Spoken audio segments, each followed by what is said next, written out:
Yüreğim yanma bu sevdada alışma. Sus yüreğim sus, onun hakkında danışma. Unut onu artık daha kimlerse soruşma. Unutmak her bir şeye dermandı değiller. Unut onu artık daha kimlerse soruşma. Unutmak her bir şeye dermandı değiller. Bir de bu sevdaya könül bağlamaram mən. Qəlbimi həsrət qəmi ilə dağlamaram mən. Hər gedənin arxasıca ağlamaram mən. Ağlamalı kəs gedən insandı deyirlər. Hər gedənin arxasıca ağlamaram mən. Ağlamalı kəs gedən insandı deyirlər. İndi də məndən o nicarandı deyirlər. Etdiyi hər bir şeyə peşmandı deyirlər. Bir gün oyandırdı məni son gedişiyle. Gün oldu məndən daha çox yandı deyirlər. Gün oldu məndən daha çox yandı deyirlər.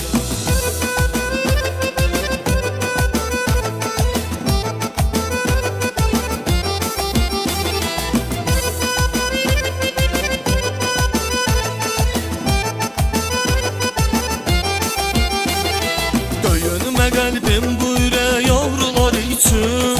Yaşa bu həyatın en güzel arzuları için.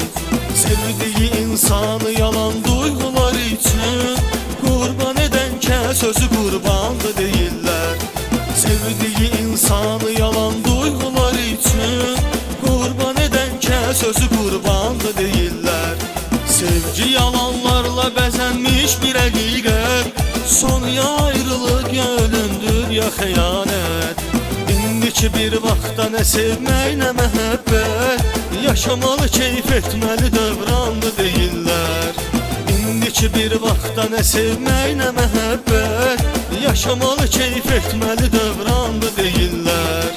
İndi də məndən o nicarandı deyirlər. Etdiyi hər bir şeyə peşmandı deyirlər. Bir gün oyandırdı məni son gedişiyle. Gün oldu məndən daha çox yandı deyirlər.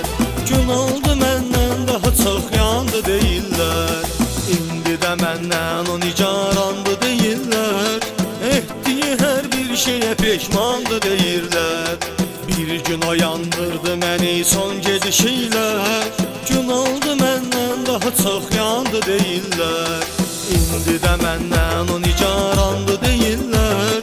Etdiyi hər bir şeyə peşmandı deyirlər. Bir gün oyandırdı məni son gedişiyle. Gün oldu məndən daha çox yandı deyirlər.